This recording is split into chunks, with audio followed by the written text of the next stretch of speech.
Então, pessoal, nós estamos aqui agora, olha, vamos para o segundo semestre de boa, né? Quer dizer, de boa não, mas com notícias boas, né? Só 3,5 milhões de candidatos para esse Enem. As chances de vocês... Já teve Enem com 9 milhões de candidatos, gente. Essa é a menor quantidade de concorrentes de vocês, são 3,5 milhões só. Né? Já teve Enem com 9 milhões de candidatos. Então, é só administrar, vamos dizer assim, né? Estamos com a mão na taça, só administrar, já saímos aí com uma pontuação boa nessa concorrência pelas vagas pelas universidades federais. Ou qualquer outra universidade que aceite as notas do Enem, que são a maioria delas. Então, tá fácil, mas não pode descuidar. Segundo semestre, a gente vai agora, né? Nós vamos terminar aí com um tempo legal para a gente ter uma revisãozinha, né? E para depois a gente poder fazer a prova tranquilo. Nós estamos totalmente dentro do programa. Falei na aula passada, lá antes do... Não vou dizer férias, vou dizer intervalo, né? Eu, particularmente, com muito medo do Covid, não saí para lugar algum, sem dinheiro e com muito frio. Fiquei em casa congelando, detesto frio. Congelando e passando raiva toda vez que eu via um jornalista dizer que o clima mudou, que o clima agora está frio. Né? Tanto que nós falamos aqui a diferença entre tempo e clima, e a TV até hoje fala, né? Que o clima amanhã vai mudar. Deve ser difícil demais ter essas mudanças no clima, né? Não mudanças no tempo. Mas, enfim, vê para mim aí onde nós paramos. Vocês têm anotado aí o que foi a última aula nossa? Nós já estávamos em geopolítica, eu falei de capitalismo e socialismo, não foi isso? Ah, tá. Então eu estava falando dos tipos de socialismo. Então, socialismo.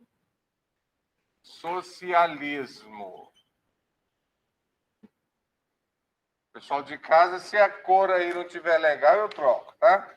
Socialismo. Nós vimos que o socialismo é um modelo de produção econômica.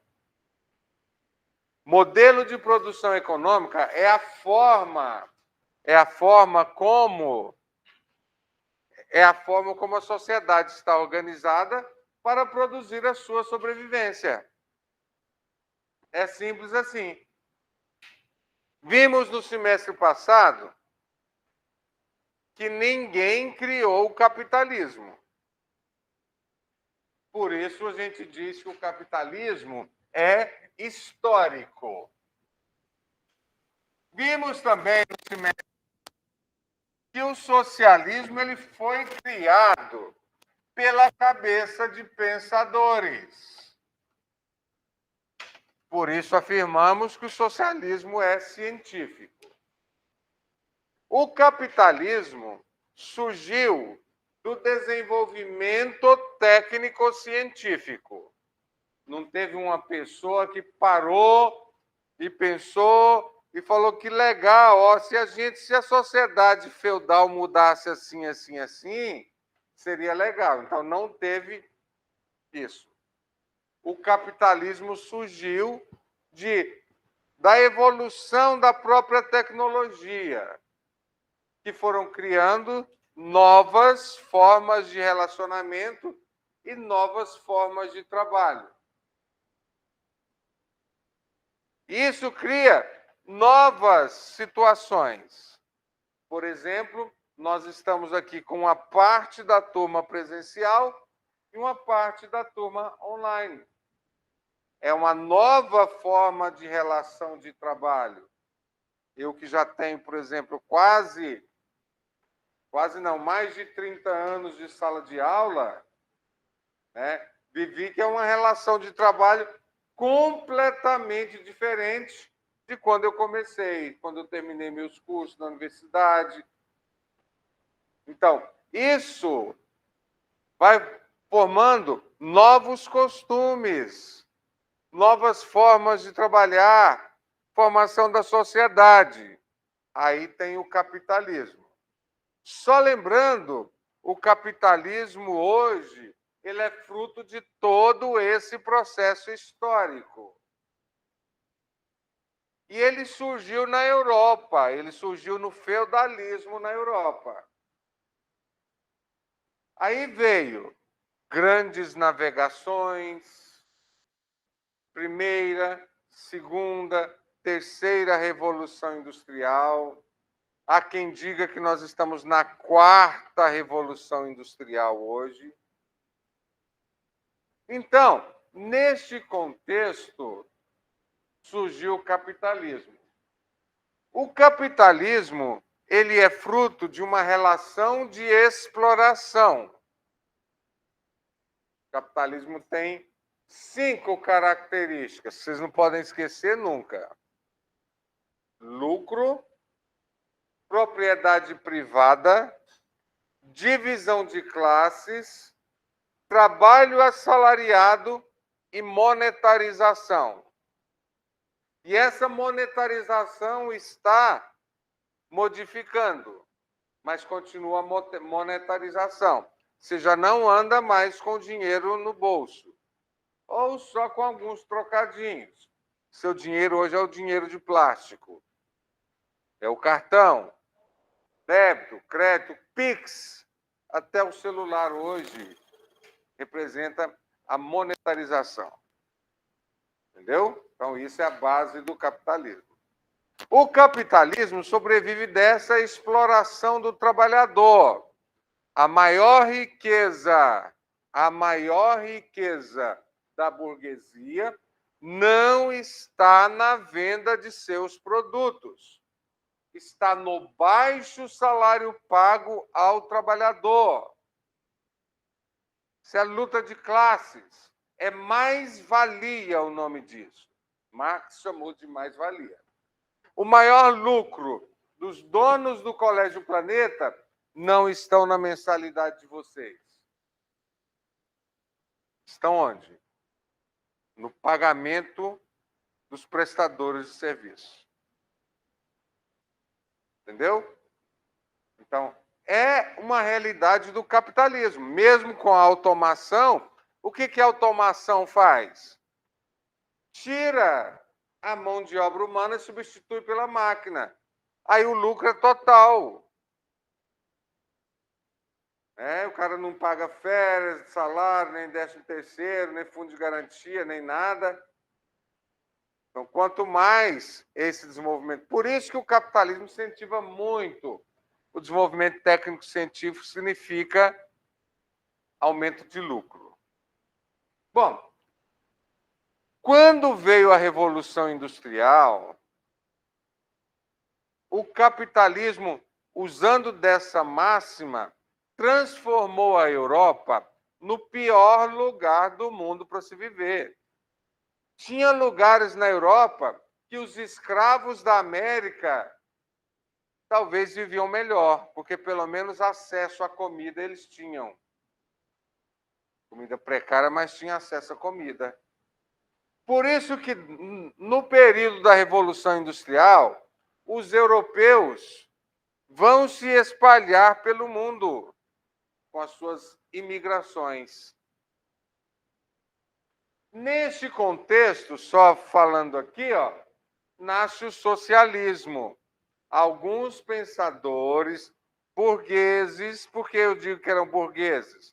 Porque só rico tinha direito à educação, tinha acesso à educação.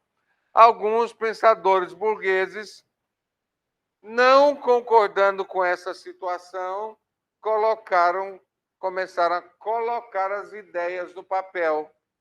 Saint-Simon, Pierre Proudhon, Charles Fourier. Na aula passada, nós vimos, dentro desses são classificados vários tipos tipos de socialismo.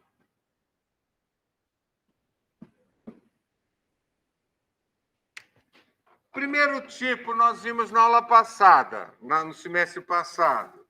É um aqui, ó. Um é o socialismo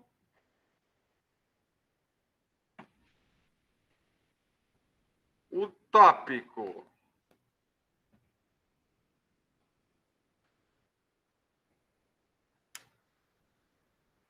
O que é o socialismo utópico? Utopia é um sonho. Esse socialismo, essa ideia desse socialismo foi difundida com a Revolução Francesa. Liberté, igualité, fraternité. Isso aqui influenciou muito o mundo. Né? Com a ideia, surgiu junto com o nascimento do capitalismo.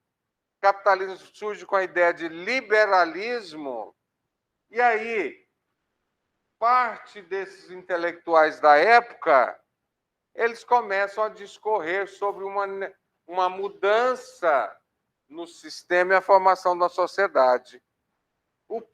Qual é a crítica aqui? Inclusive Marx faz aí essas ideias, que elas não têm proposta de intervenção.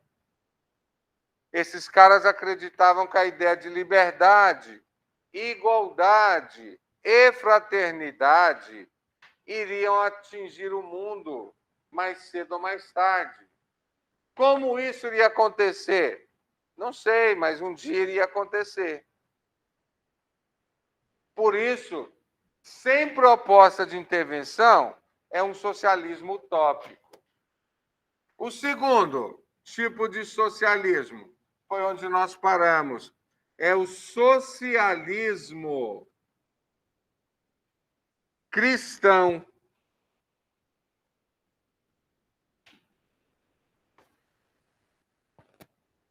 Socialismo cristão. Este socialismo cristão começou a ser defendido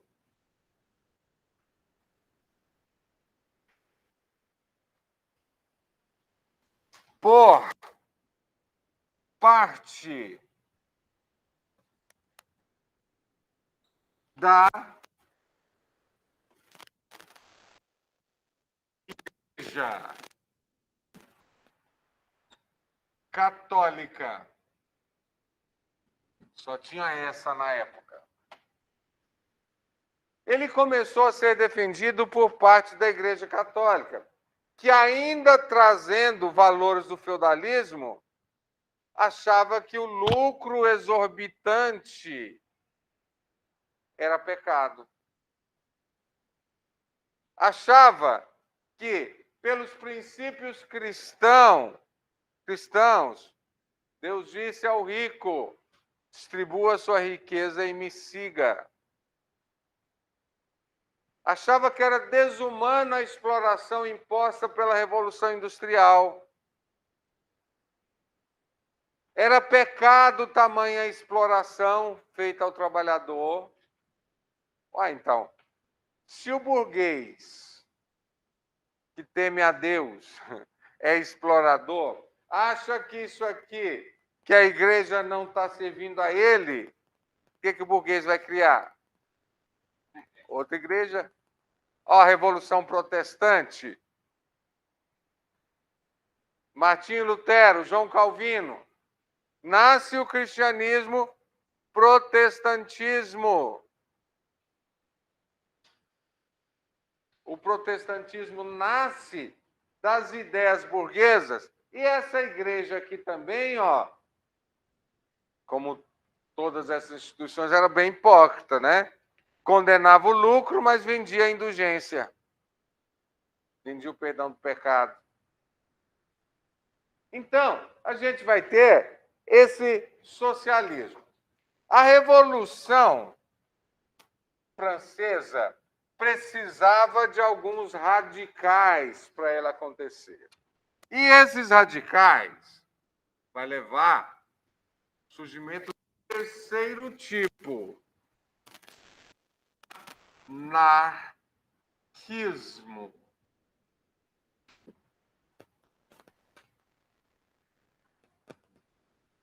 Anarquismo. O que foi ou o que é o anarquismo?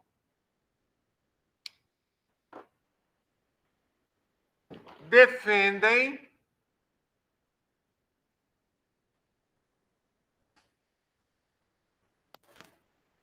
uma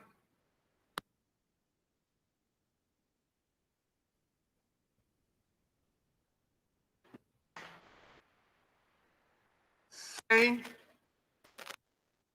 dicas.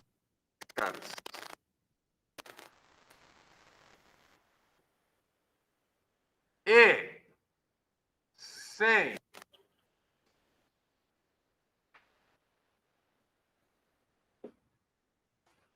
Estado.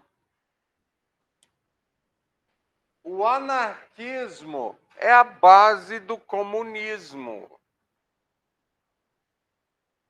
Uma sociedade sem Estado. Uma sociedade sem qualquer forma de opressão superior. Uma sociedade onde cada um sabe o que tem que fazer para viver em comum. Por que eu falei que a Revolução Francesa precisava disso aqui? Hoje, a palavra anarquia está ligada à bagunça. Porque a Revolução Francesa precisava de protestos, levando prejuízo aos nobres. Então, os anarquistas, eles faziam protestos, e os protestos eles queimavam plantações de nobres, destruíam propriedade privada naqueles protestos, acreditando que a Revolução Francesa, lembrando, a Revolução Francesa foi uma revolução capitalista. Foram os burgueses derrubando a monarquia do poder. É esse o objetivo da Revolução Francesa. Aqui, no anarquismo, eu vou deixar para vocês aqui, ó, um exemplo muito simples na história. Comuna de Paris. Depois da Revolução Francesa, Paris ficou 80 dias sem governo. E a cidade funcionou, que era uma maravilha. Funcionou uma maravilha. E quem que acabou com isso aqui? Os próprios burgueses que usaram os anarquistas na Revolução Francesa, atacaram Paris e tomaram Paris. Implantaram um sistema com governo, agora sob os burgueses à frente do poder, não mais a monarquia. Aqui, se você estiver falando de uma redação, alguma coisa, tem o livro Os Miseráveis.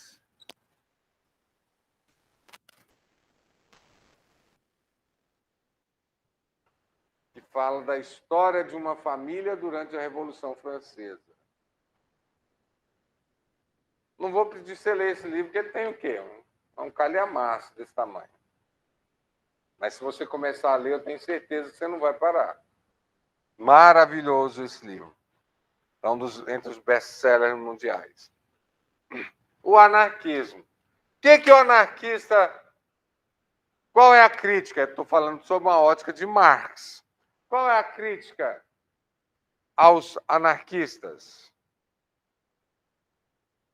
Vamos tomar o poder, criar uma sociedade sem diferença de classe, sem Estado. Uhul, vamos sim. Uhul, me segue. Como é que a gente vai fazer isso? No caminho a gente pensa. Ó, sem proposta de intervenção, sem proposta de intervenção e sem proposta de intervenção. Contextualizando, movimento Black Bloc. Você lembra o que é o Black Bloc? É um movimento que existe no mundo atual, onde jovens contestam o capitalismo, tentando atingir onde os capitalistas mais sentem: o bolso. Lembra dos movimentos queimando ônibus? Anarquismo. Semelhante, com as ponderações, à Revolução Francesa. Eu estou pedindo, eu estou pagando caro, passagem, o acordo que os caras fizeram com as prefeituras ou com os estados diz que eles têm que colocar ônibus suficiente, com conforto, com tudo. O preço é elevado e chega todo dia essas muquiças aqui. Todo dia lotado o terminal, nos transporta igual gado, aumento do preço do transporte, vamos tacar fogo. Mas aí está levando o quê? Um protesto que leva prejuízo aos capitalistas. E aí a mídia, se fosse na França, William Bonner ia dizer: manifestantes atacam o terminal de ônibus em protesto contra o aumento da passagem e a superlotação. No Brasil, o que eles dizem? Bagunceiros. Balbúrdia. Bagunceiro. Você pode já observar, cara, a mídia, todo tipo de mídia, mas vamos falar principalmente a televisiva, ela sempre fala de manifestação como sendo balbúrdia. Qual que é a marca dos que querem um Brasil com a permanência do jeito que está? É manifestação pacífica. Eu vou manifestar de frente ao Congresso Nacional, que não tem nenhum político lá dentro num domingo à tarde. Os caras estão vendo pela TV. Né? Então, isso é o anarquismo. O que falta para o anarquismo e para esses outros três? A proposta de intervenção. Por isso que o mais odiado pelos capitalistas é esse aqui, ó. É o 4, chamado socialismo científico.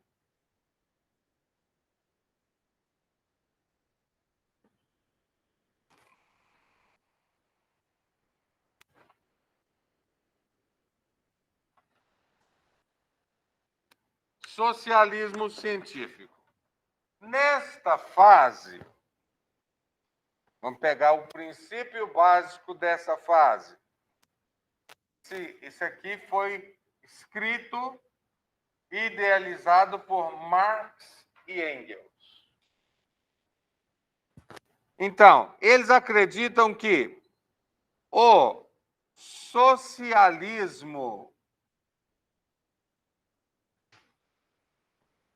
é uma... Vou mudar a cor aqui, senão fica ruim para o pessoal lá de casa. É uma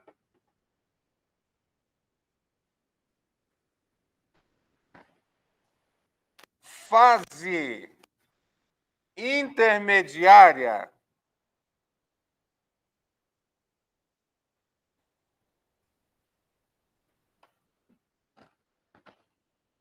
entre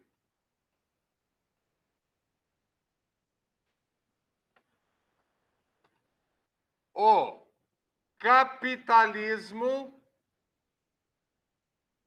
o socialismo é uma fase intermediária entre o capitalismo e o comunismo.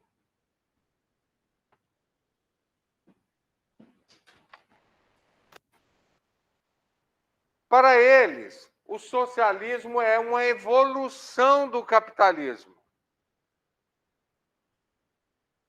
Para eles, o socialismo é uma etapa intermediária. O capitalismo irá evoluir para o socialismo, que irá evoluir para o comunismo. No socialismo, nós iríamos ter Estado forte, Estado forte. O povo deveria se juntar. Tem duas formas para chegar ao socialismo. A primeira forma é a mais rápida, que é a revolução. O povo tem que pegar a arma, derrubar a estrutura burguesa. A segunda forma é o que inventam que está acontecendo, através das mudanças da mentalidade da população. É o chamado gramscismo. Mais à frente vai aparecer um pensador que vai falar sobre isso aí, Gramsci. É essa que acusam nós, professores, de estarmos fazendo. Depois que eu terminar essa aula de socialismo aqui, ninguém mais vai querer ser capitalista. Pelo menos a sociedade acredita que a gente aqui chega e faz a cabeça de vocês assim com uma aulinha de 50 minutos. Nós somos os causadores da balbúrdia. Como somos isso aí. Um Estado forte. Esse Estado forte criado pelo povo vai tomar a propriedade privada. Ou seja, vai tomar o que é privado para ele. O chamado de ditadura do proletariado. Que é um jogo de palavras. Não sei como é que a língua portuguesa chama isso. A ditadura do proletário. Proletário é a maioria ou a minoria?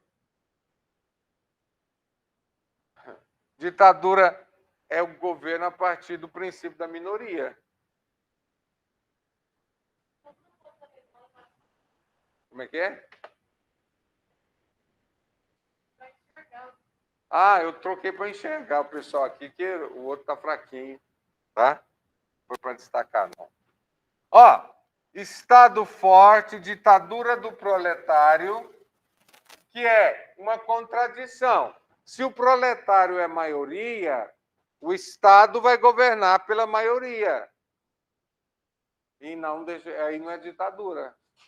O que ele quer dizer com a ditadura? Eu vou chegar e tomar, não vou ficar debatendo com classe dominante opressora, não. Pela visão de Marx, era isso. Entendeu? Então, e esse Estado, vou ter que colocar entre aspas, que isso aqui é uma ilusão, uma viagem de Marx. O Estado iria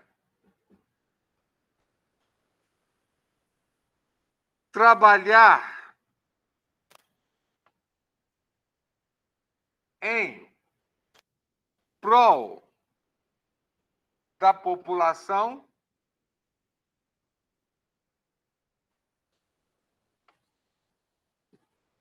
que, com o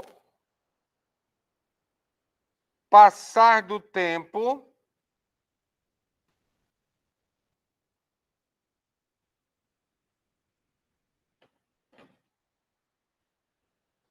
iria tornar-se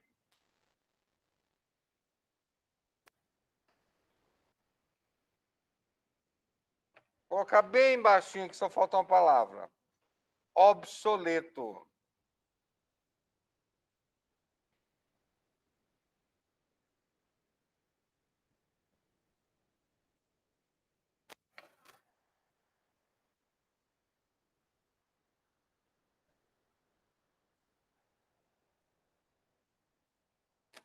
O Estado iria tornar-se obsoleto. Ou seja, o próprio Estado iria desaparecer. E quando o Estado desaparecer, a gente atingiria o ápice da sociedade. E o ápice da sociedade era chamado de comunismo. Por isso, o socialismo é feito com uma evolução do capitalismo pela ótica marxista para atingir o comunismo. O que é o comunismo? É uma sociedade sem diferença de classes, sem Estado, sem governo, sem governados. Entendeu? Então, teve comunismo no mundo? O único lugar que teve comunismo no mundo por 80 dias foi aqui, ó. Comuna de Paris. China não é comunista. União Soviética não era comunista. Cuba não é comunista. Coreia do Norte não é comunista.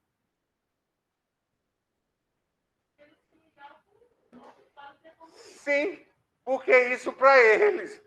Para nós é xingamento, para eles é vantagem. Você falar para um governo norte-coreano, você é comunista. Ué, o que fala? Sim, sim, sim, comunista, comunista, comunista, comunista. Nós somos comunistas. Não é, você não está xingando, você está elogiando. Então, ele se autodenomina comunista. Por que ele se autodenomina comunista? Porque o comunismo, na visão de Marx, é a sociedade perfeita. Você imagina uma sociedade que não tem Estado? Pelo fato de ter um Estado forte, não é comunismo. Então, o Estado forte seria para levar ao comunismo, pela ideia de Marx. Uma sociedade que não tem Estado é uma sociedade que não tem governo, é uma sociedade que não precisa de polícia, é uma sociedade que não precisa de órgãos opressores. Vamos falar aqui. Onde o comunismo é realidade no Brasil? Algumas tribos indígenas. É até chamado de comunismo primitivo. Não tem governo. Ah, mas tem um chefe da tribo. Tem, mas o chefe não tem privilégio. O chefe dorme, come, vive junto com todo mundo. Ele não tem uma mansão melhor, ele não vive de uma exploração. A família dele tem que trabalhar igual todo mundo. A produção é dividida entre todos, de forma igualitária. Não precisa de documento, não precisa de títulos. A posição social de cada um é reconhecida pela sociedade, não é nomeado. Agora, você imagine, no mundo atual, isso é tão utópico quanto esses utópicos aqui, ó. Aí onde está o problema? Por que Marx incomodou?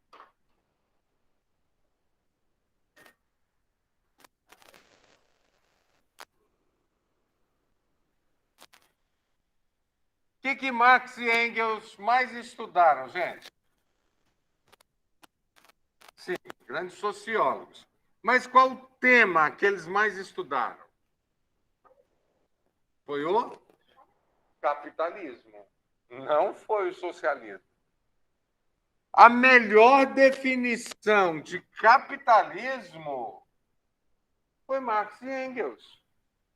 Marx e Engels destrincharam o capitalismo. Disseram o que é o capitalismo, disseram como ele se formou, mostraram como ele funciona no livro Capital, e ao final do livro perguntaram: gostaram? Querem acabar com esse bicho? Então faz assim. Aí é que vem a proposta de intervenção, porque pela primeira vez o marxismo, como é chamada essa corrente de pensamento, vem com uma forma plausível de que pode acontecer uma mudança, porque ele traz basicamente uma cartilha, um manual de como acabar com o capitalismo. Então, o socialismo aqui, ó, esse tipo de socialismo, continuando em científico. Vou pegar aqui outra cor, azul.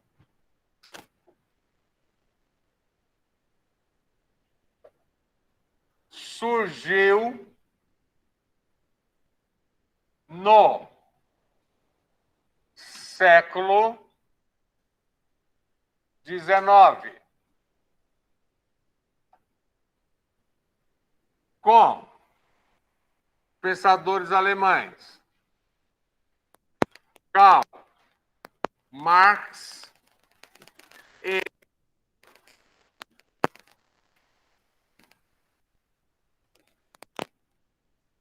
Friedrich Engels.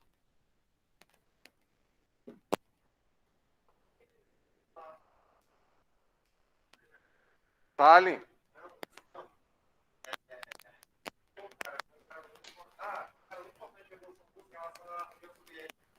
Lenin.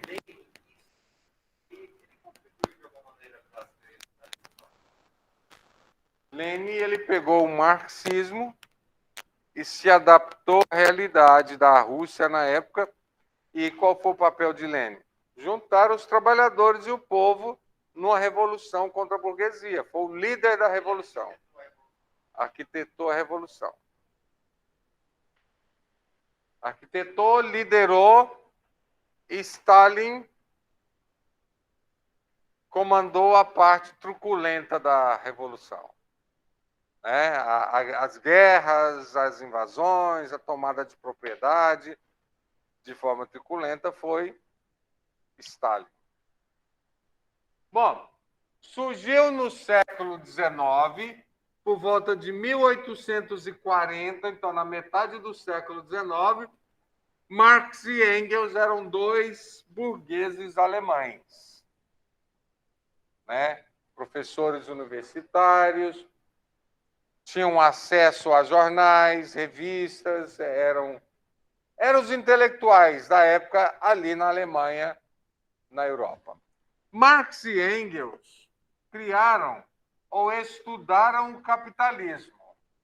E todo o estudo dele, a proposta de intervenção veio a chamada, eles se denominaram, também tem um pouco, muita soberba aí, eles se denominaram de socialismo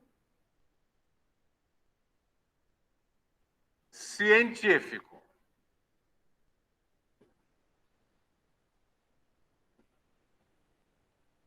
Por que científico? Porque tem a proposta de intervenção. Discorre sobre uma situação, que é o capitalismo, e, ao final, mostram como acabar com o capitalismo. Esse socialismo científico ou chamado de marxismo.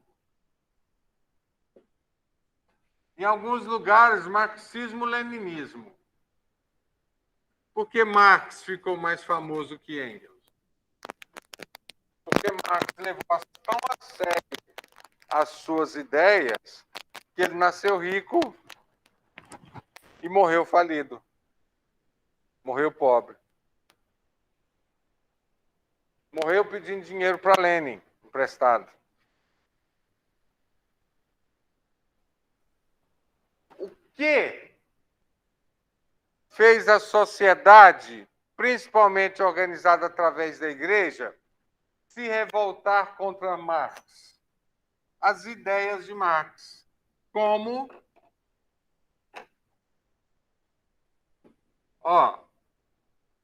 As ideias dele baseou-se no materialismo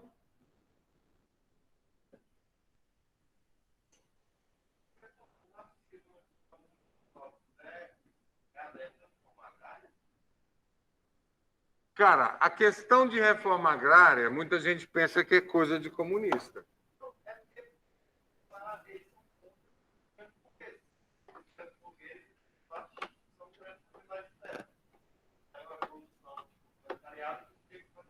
Sim, certo. Só que a reforma agrária do marxismo não é dar a terra para o burguês, a terra é do Estado. O Estado trabalha na terra que é coletiva. Aliás, o camponês vai trabalhar na terra coletiva porque não tem propriedade privada. Se tiver propriedade privada, esse indivíduo vira burguês. Porque é a propriedade que define o que é burguês e o que é proletário. A ideia de reforma agrária também já é de Adam Smith, capitalismo liberal. Liberalismo. Tanto que os países que dominam o mundo hoje, os países do chamado primeiro mundo, os países mais ricos do mundo, nenhum deles tem concentração de terras. Nos Estados Unidos não tem latifúndio. Não. Se eu sou rico, tem um certo limite de terra que eu posso comprar. Cheguei nesse limite, eu tenho dinheiro, eu quero comprar mais terra. Te vendo mais terra, não. Você não pode ter mais terra. Você esgotou. Mas o que eu faço com o meu dinheiro? Investe em outra coisa, disponibiliza, empresta, põe no mercado. Não tem grande propriedade. Estados Unidos tem limite de terra.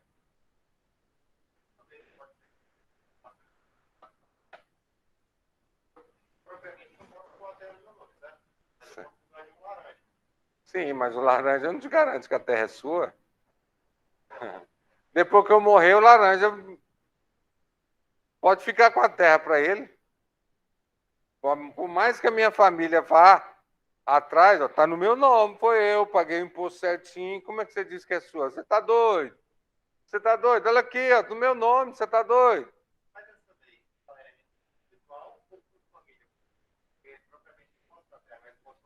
Ela é mais ou menos pelo seguro social, que é o CPF daqui. Entendeu? Então, por exemplo, eu posso ter meu seguro social esgotou, tamanho de propriedade, eu posso colocar no nome da minha esposa. Mas e aí? Tá na família, mas e aí? No meu filho, se ele pode fazer o que quiser com a terra, legalmente, né? Entendeu? Então, Estados Unidos não tem latifúndio, Europa acabou com o feudalismo, é pequena propriedade de base familiar. Japão era Meiji, quando tinha os shoguns, o imperador Meiji fez a revolução industrial no Japão no século XIX. Ele simplesmente chegou e tomou a propriedade privada dos shoguns, que eram os senhores feudais. Pegou essa propriedade privada, dividiu entre os moradores que estavam ali. Falou, sem latifúndio. E aí partiu para a Revolução Industrial. Então, não tem país desenvolvido que tem concentração de terra. Isso é típico da África, da Ásia e da América. Os caras não podem ter muita terra lá nos Estados Unidos, eles vêm ter muita terra onde? No Brasil. Pode comprar a quantidade de terra que ele quiser, por exemplo. Ó, o que é materialismo histórico? Eu vou te provar que você pensa igual Marx. Ah, mas eu odeio marxismo. Não interessa, você pensa igual Marx. E por que eu digo que você pensa igual Marx? Porque você está assistindo essa aula. Como assim? Se você está assistindo essa aula, e todas as aulas do dia, todas as aulas do semestre, todas as aulas do ano, é que você acredita que você é capaz de fazer a sua história. Eu estou assistindo a aula porque eu quero me preparar para o Enem, porque depende de mim, depende do meu esforço, depende de mim a boa nota no Enem para eu ter o curso que eu quero na universidade que eu quero. Antes das ideias de Marx, quem que definiu o destino de todo mundo? O cara lá de cima. Deus. Deus definiu o destino do mundo. Então, se você não tivesse a ideia de marxismo dialético, materialismo dialético, você estaria hoje na igreja, rezando para Deus mandar para você, na hora da prova, o gabarito do Enem. O que Marx, aqui, Marx vai totalmente contra as ideias da igreja. A igreja dizia que os destinos de todo mundo já estão traçados por Deus. Deus é o responsável dos destinos. Isso até para evitar a luta social. Cara, se é pobre, se o outro lá é muito rico, por quê? Vontade de Deus. Ah, mas Deus é injusto. Não, Deus não é injusto. Jesus mesmo disse, é mais fácil um camelo passar no buraco de uma agulha do que um rico entrar no reino do céu. Fica tranquilo, você é pobre, você é fudido, você é miserável, depois que você morrer, você vai para um lugar bem melhor do que ele. Aí o povo, é? Sem luta de classe. Marx vai dizer, o que é materialismo histórico? Ele vai dizer, a condição de cada sociedade não é por vontade de Deus. É fruto do processo histórico por qual essa sociedade passou. É fruto do processo histórico. A sua condição da sua família é fruto de um processo histórico. E você acredita nisso que você está estudando, porque você quer mudar esse processo histórico, construir sua história sempre melhor do que os seus antepassados. A condição da África não é porque a África foi povoada a partir de um dos filhos de Noé, né, que foi amaldiçoado. Você sabe por que esse filho foi amaldiçoado pela Bíblia? Não? Depois do dilúvio, em certo momento estava numa comemoração, e aí Noé encheu a cara de cachaça e levaram ele para a tenda. Aí um dos filhos, o filho mais novo, preocupado com a situação de Noé, foi lá ver como estava o pai durante a madrugada. E ao chegar, viu Noé nu, dormindo nu na tenda. Ele foi lá e cobriu o pai. E chegou e falou para os irmãos, olha, eu fui lá e cobrir o nosso pai, porque está muito frio no deserto à noite, né? No outro dia, Noé acordou e viu coberto. E viu que alguém tinha entrado na tenda. Ficou puto da vida. Quem entrou na tenda e me viu pelado? Não. Quem me viu pelado? Não foi ele que cobriu. Ele falou para os irmãos que Noé estava nu. Aí os irmãos entraram de costa, é assim que a Bíblia diz, pegaram o cobertor e jogaram nele. E saíram. Aí os irmãos contaram a história.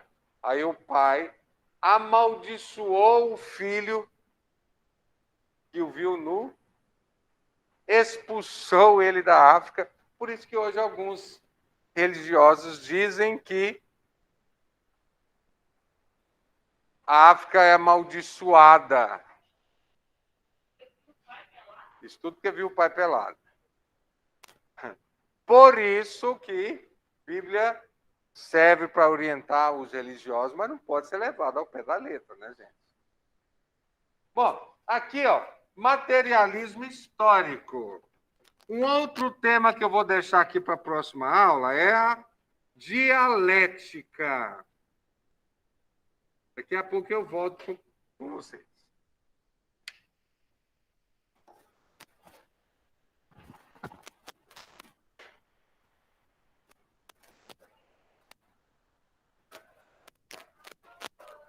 Oi.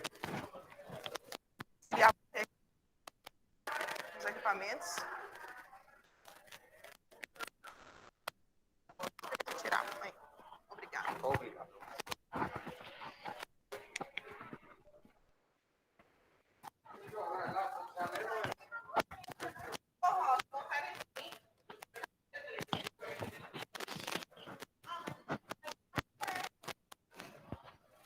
Você entra aqui, seu Sag?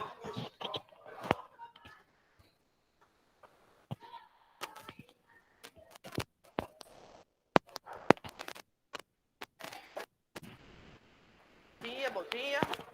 5, 6, 7, 8, 9, 10, 11, 12, 13, 14, 15, 16, 17, 18, 19. Querido, vamos conectar a câmera, testar os equipamentos.